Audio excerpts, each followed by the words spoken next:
이 길을 걷다 보면 뭐가 나올까요?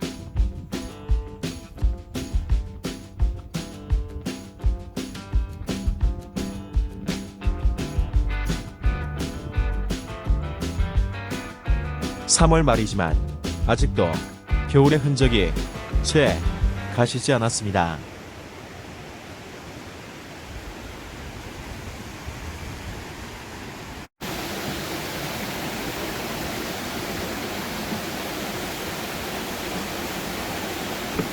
바로 비둘기낭 폭포가 나옵니다.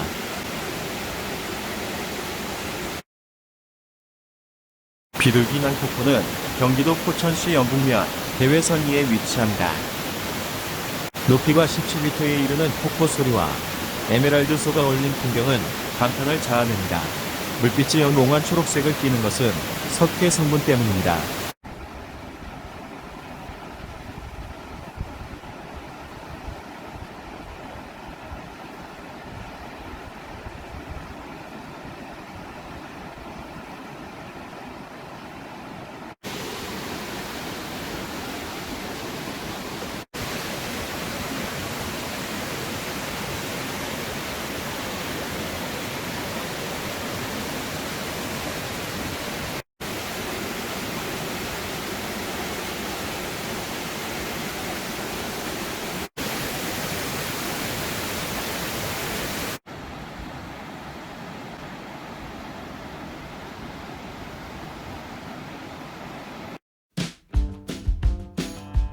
비둘기낭 폭포는 선덕여왕, 추노, 최종병기 화얄, 늑대소년, 기왕후, 대호 등 여러 드라마와 영화에서 그 비경이 소개된 바 있습니다. 2012년에 천연기념물 제537호로 지정되면서 비둘기낭 폭포는 보존 및 관리구역이 되었습니다. 폭포 옆에는 주머니 모양의 동굴이 있는데 동굴 안에 현무암 절벽은 결이 다른 세 겹의 지층이 차곡차곡 쌓여 있습니다. 이는 이 지역에 여러 차례 용암이 반복적으로 흐르며 대지가 형성됐다는 것을 보여줍니다. 그리고 그 위로는 다각형 기둥 모양의 주상절리가 있습니다.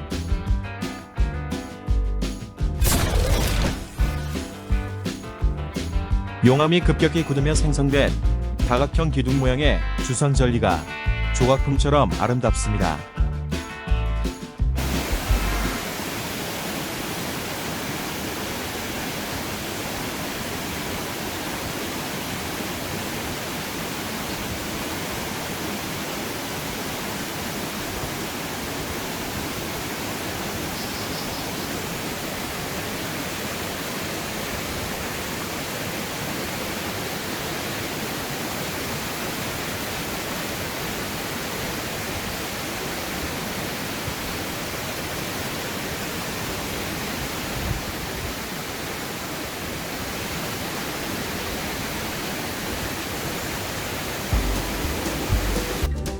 비둘기낭 폭포에서 떨어진 물들은 한탄강 본류를 향해 아래로 흘러갑니다.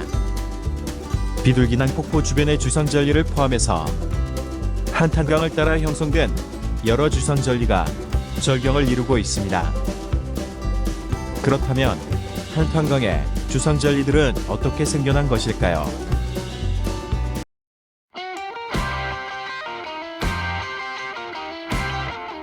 (52만 년 전) 현재 북한 지역인 강원도 평강군 오리산에서 화산이 폭발합니다. 11번에 걸친 화산 폭발로 분출된 용암은 기존의 물줄기와 강의 주변 산과 들을 메웁니다. 대지가 식고 용암이 수축하면서 사각형에서 팔각형의 현무암 돌덩이가 수직으로 떨어져 틈이 생깁니다. 그리고 그 틈으로 오랜 세월 물의 침식과 풍화작용이 더해지면서 강폭이 넓어집니다. 그래서 한탄강은 다른 강과 달리 강 모양이 평지보다 낮은 곳에 위치한 U자형 협곡을 이루고 있습니다. 강 양쪽에 병풍을 친 듯한 주상절리는 최대 50m 높이까지 나타납니다. 비둘기낭의 명칭 유래와 관련해 두 가지 설이 있습니다. 첫 번째 설은 폭포로 형성된 절벽 틈바구니에 산비둘기가 살고 그 아래 하천이 깎아내 형성된 동굴이 주머니를 닮았다고 해서 비둘기와 주머니낭을 합해 붙여졌다고 합니다. 둘째는 주머니낭이 아니라 낭떠러지 지형이라 비둘기낭이 됐다는 설입니다.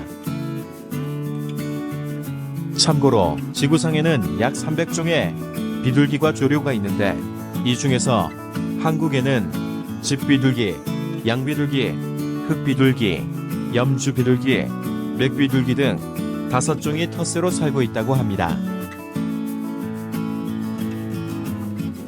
먼저 집비둘기는 우리 주변에서 흔히 볼 수 있는 비둘기입니다. 대략 기원전 12,000년부터 10,000년 사이에 리비아 원산의 바위 비둘기가 사람들의 손에 길러지기 시작하면서 개체수가 늘어 세계 각지로 방생되었습니다. 두 번째로 양비둘기는 바위 비둘기의 친척종으로 벼랑이나 굴에 산다고 하여 낭비둘기 또는 굴비둘기로 불립니다. 양비둘기는 목 부분이 집비둘기와 비슷하지만 흰 꼬리에 검은 띠가 선명한 것이 특징입니다. 꼬리 부분에도 차이가 있습니다. 꼬리 부분에 흰 무늬가 뚜렷하게 보입니다.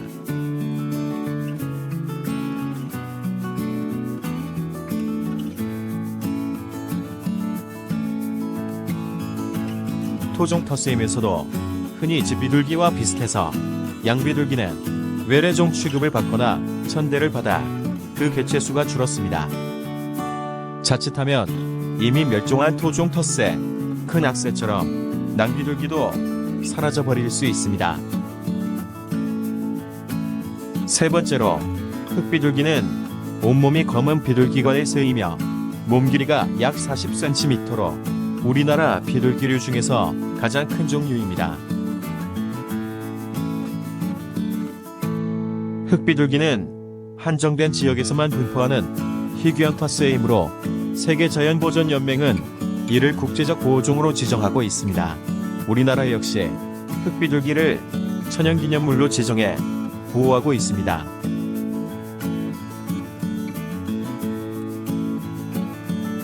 흑비둘기는 1938년 울릉도에서 처음 발견된 이후로 제주도 근방의 사수도와 전남 신안군 무의도에서 자생하고 있는 것으로 알려지고 있습니다.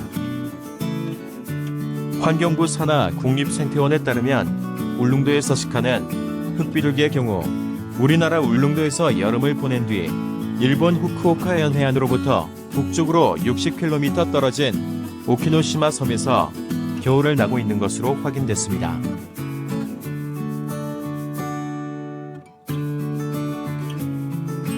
네 번째로 전반적으로 회색을 띠는 염주비둘기는 목 뒤에 좁은 검은색 띠가 있고 날개 깃이 검다는 특징을 가지고 있습니다.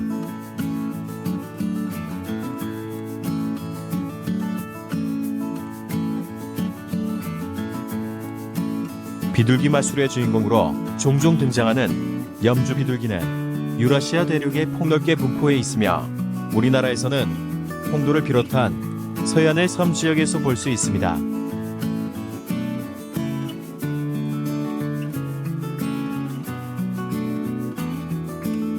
다섯 번째로 산비둘기라고도 불리는 맥비둘기는 우리나라의 산이나 시골 또는 숲이 우거진 도심지 주택가에서도 드물지 않게 발견됩니다.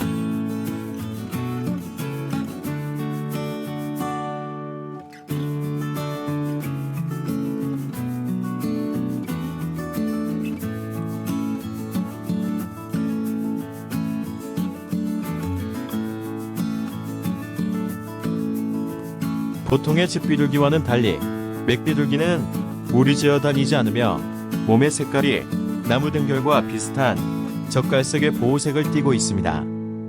맥비둘기의 울음소리는 무슨 새인지 궁금해하며 한 번쯤은 들어봤을 소리입니다.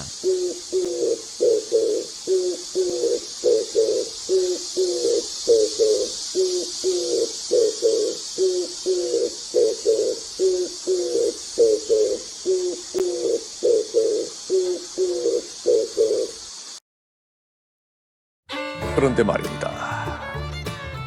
비둘기낭 폭포에서는 어떠한 비둘기들도 전혀 보이지 않았습니다. 대신 저 멀리에 한탄강 하늘다리가 보이는군요. 그럼 하늘다리로 가볼까요?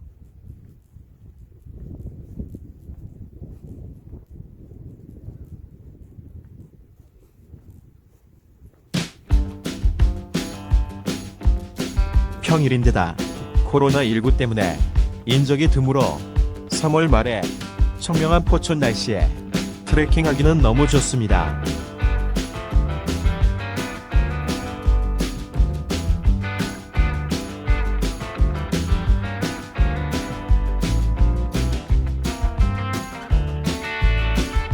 비둘기낭 폭포에서 한탄강 하늘 다리로 가는 길입니다.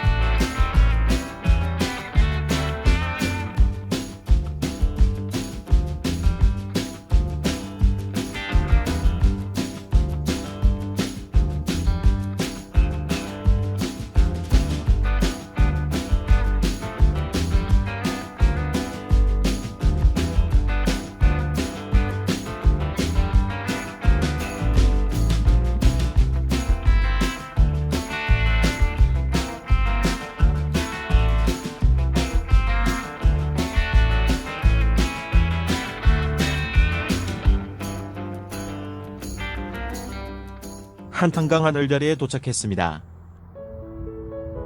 하늘다리를 건너가 보겠습니다.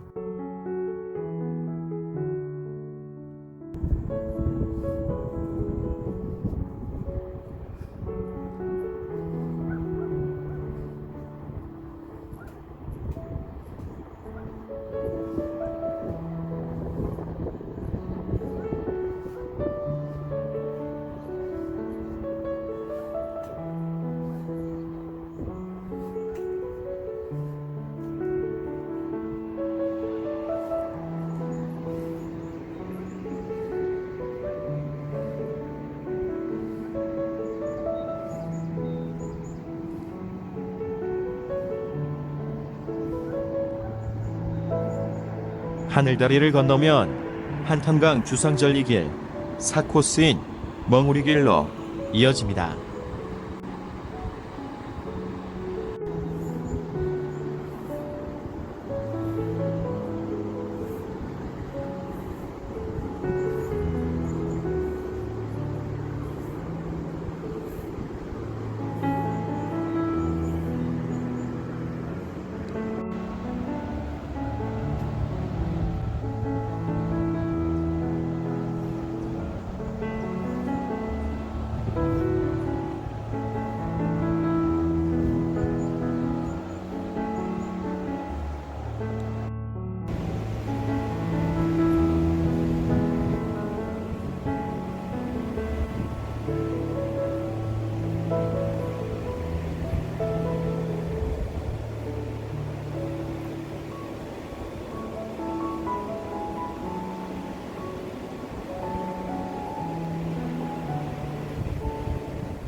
안타깝게도 홍수 피해로 멍우리길은 출입이 통제되어 있습니다.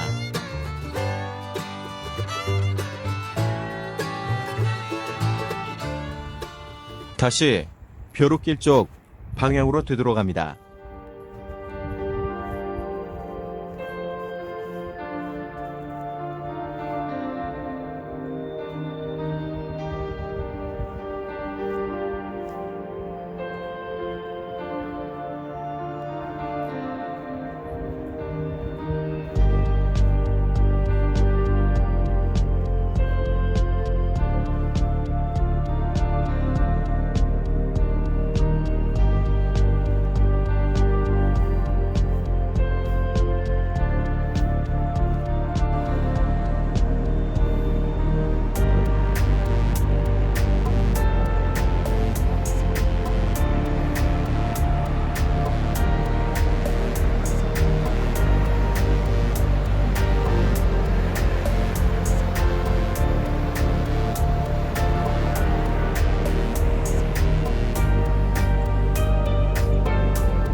한탄강 하늘다리를 내려오면 비둘기낭 폭포에서 부소청교까지 약 6.2km에 이르는 한탄강 주상절리길 제3코스인 벼룩길이 나옵니다.